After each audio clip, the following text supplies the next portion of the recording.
Cross ಬಳಿ 50ನೇ ಬ್ರಹ್ಮ ರಥೋತ್ಸವ ಶ್ರೀನಿವಾಸಪುರ ತಾಲೂಕು ಕೋಲಾರ ಜಿಲ್ಲೆ.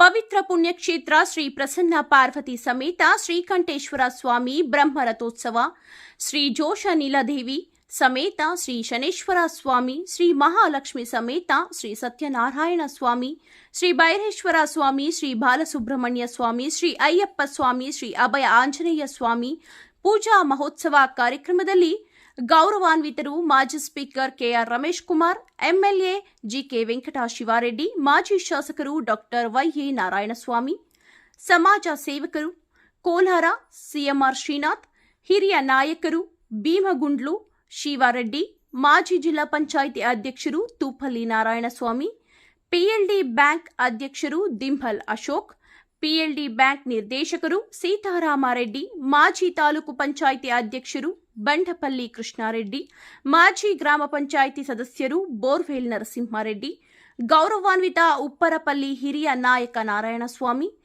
ಕೋಮಲ್ ನಿರ್ದೇಶಕರು ಕೆಕೆ ಮಂಜುನಾಥ ರೆಡ್ಡಿ ಹಾಗೂ ಚೇರ್ಮನ್ ಲೇಟ್ ಆರ್ ನಾರಪ್ಪನವರ ಕುಟುಂಬಸ್ಥರು ಎನ್ ಶ್ರೀರಾಮರೆಡ್ಡಿ, ಮಣಿಗಾನಹಳ್ಳಿ 50 ವರ್ಷದಿಂದ ಸತತ ಸತ್ಯನಾರಾಯಣ ಸ್ವಾಮಿ ಕಾರ್ಯಕ್ರಮ ಹಮ್ಮಿಕೊಂಡಿದ್ದರು. ಹಾಗೂ ಗೌರವಾನ್ವಿತರು ಡಾಕ್ಟರ್ ವೈಎ ನಾರಾಯಣಸ್ವಾಮಿ ಅವರು ನೂತನ ದೇವಾಲಯ ಅಧ್ಯಕ್ಷರು, ಲೋಕ ಕಲ್ಯಾಣ ಸೇವಾ ಟ್ರಸ್ಟ್ ಪುಂಗನೂರು ಕ್ರಾಸ್ ದೇವಾಲಯ ಕಮಿಟಿ ಸದಸ್ಯರು ವೈಆರ್ ಶಿವಪ್ರಕಾಶ್, ಕಾರ್ಯದರ್ಶಿ ಶ್ರೀರಾಮುರೆಡ್ಡಿ, ಖಜಾನ್ಸಿ ರಘುನಾಥ್ ರೆಡ್ಡಿ, ಬೈಪಲ್ಲಿ ಬಿಎನ್ ಮುರಳೀಧರ್, ಸಮಾಜ ಸೇವಕರು Manjunath Achar, Mohan Achar, N Venkatareddy, Venkatesh Reddy, K V Venkatesh Reddy, Patel Srinivas Reddy, T V Narayanaswamy, Doddareddy Narayanaswamy, Patel Krishnareddy, Ramappa, Rangareddy, Venkatesh Gowda, ಗೌರವಾನ್ವಿತ ದೇವಾಲಯದ ಎಲ್ಲ ಸದಸ್ಯರುಗಳು, ಸುತ್ತಮುತ್ತಲಿನ ಗ್ರಾಮಸ್ಥರು, ಎಲ್ಲ ಗ್ರಾಮಗಳ ಸಹಸ್ರ ಸಂಖ್ಯೆಯಲ್ಲಿ ಭಕ್ತಾದಿಗಳಿಗೆ ಊಟದ ವ್ಯವಸ್ಥೆ ಹಮ್ಮಿಕೊಂಡು ಸಾಂಸ್ಕೃತಿಕ ಕಾರ್ಯಕ್ರಮ ಯಶಸ್ಸುಗೊಳಿಸಿದರು. ಈ ಸಂದರ್ಭದಲ್ಲಿ ರಥೋತ್ಸವ ಕಾರ್ಯಕ್ರಮ ಬಂದಿರುವ ಗೌರವಾನ್ವಿತರು ದೇವಾಲಯದ ರಥೋತ್ಸವದ ಬಗ್ಗೆ ಸವಿಸ್ತಾರವಾಗಿ ತಿಳಿಸಿದರು.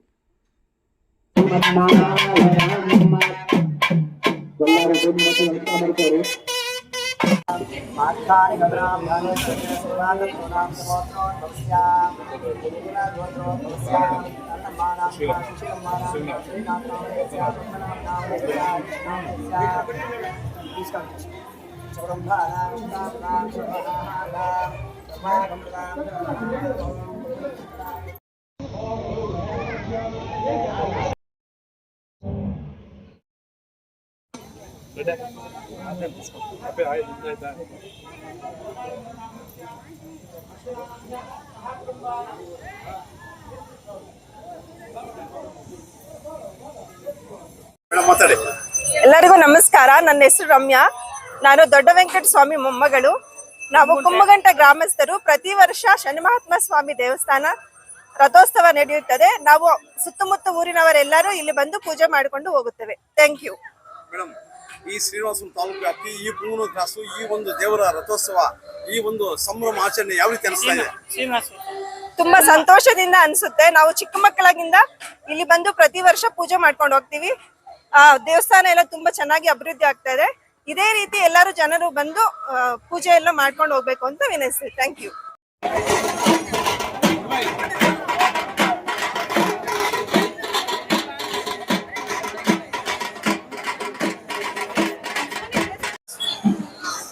ಶ್ರೀನಿವಾಸಪುರ ತಾಲೂಕು ಪುಂಗನೂರು ಕ್ರಾಸ್ ಅಲ್ಲಿ ನೆಲೆಸಿರ್ತಕ್ಕಂಥ ಪುರಾಣ ಪ್ರಸಿದ್ಧ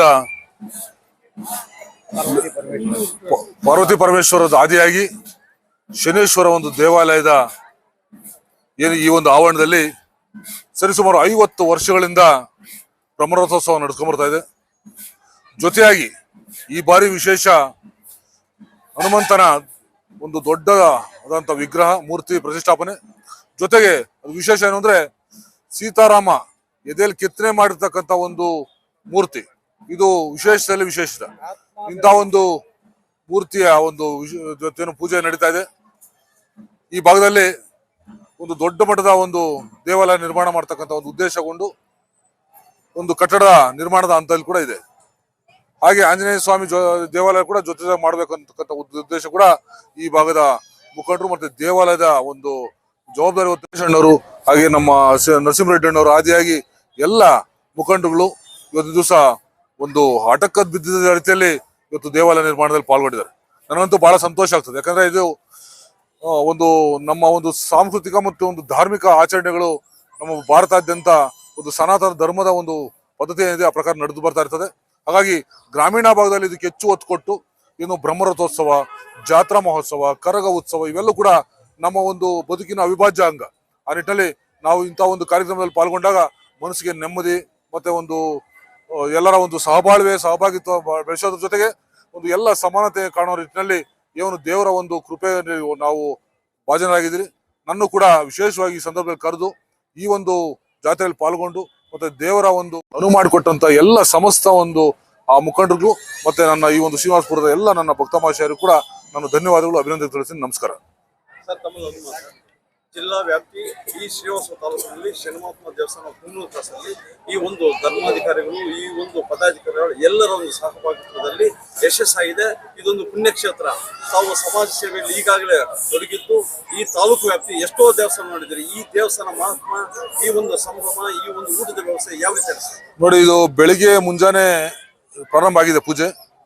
ಸಾವಿರಾರು ಜನ ಭಕ್ತಾದಿಗಳು ನಿರಂತರವಾಗಿ ಸಾಗರೋಪಾದಿಯಲ್ಲಿ ಒಂದು ದಿವಸ ಬರ್ತಾ ಇದ್ದಾರೆ. ಇನ್ನೂ ಕೂಡ ರಾತ್ರಿ ತನಕ ನಡೀತಾ ಇದೆ. ಹಲವಾರು ಸಾಂಸ್ಕೃತಿಕ ಕಾರ್ಯಕ್ರಮಗಳು ಕೂಡ ನಡೀತಾ ಇದಾವೆ. ಭಕ್ತರು ಏನು ಕೇವಲ ಈ ಒಂದು ಪ್ರದೇಶ ಅಲ್ಲ, ಸುತ್ತಮುತ್ತ ಬೇರೆ ನೆರೆ ತಾಲೂಕುಗಳಿಂದ ಕೂಡ ಇಲ್ಲಿ ಆಗಮಿಸ್ತಾ ಇದ್ದಾರೆ. ಒಂದು ಹಬ್ಬದ ರೀತಿಯಲ್ಲಿ ಇವತ್ತು ದಿವಸ ಜಾತ್ರಾ ಮಹೋತ್ಸವ ನಡೀತಾ ಇದೆ. ಇದಕ್ಕೆ ಎಲ್ಲಾ ರೀತಿಯಲ್ಲಿ ಕೂಡ ಯಾವುದೇ ಭೇದ ಭಾವ ಇಲ್ಲದೆ ಎಲ್ಲಾ ಜನಾಂಗದವರು ಕೂಡ ಇಲ್ಲಿ ಭಾಗವಹಿಸಿ ಏನು ದೇವರ ಒಂದು ಆಶೀರ್ವಾದ ಪಡಿತಾ ಇದೆ. ನನಗಂತೂ ಬಹಳ ಸಂತೋಷ. ಇದೇ ಪ್ರೀತಿ, ಇದೇ ವಿಶ್ವಾಸ, ಇದೇ ಭಕ್ತಿ ಜನರಲ್ಲಿ ಮೂಡುವಂಥದ್ದಾಗ್ಲಿ. ಅದೇ ವಿಶೇಷವಾಗಿ ರೈತರಿಗೆ ಒಳ್ಳೆಯ ಮಳೆ ಬೆಳೆ ಮತ್ತೆ ಬೆಲೆ ಸಿಗುವಂಥದ್ದಾಗ್ಲಿ ಅಂತ ಹೇಳಿ ನಾನು ದೇವರಲ್ಲಿ ಪ್ರಾರ್ಥನೆ ಮಾಡ್ತೀನಿ.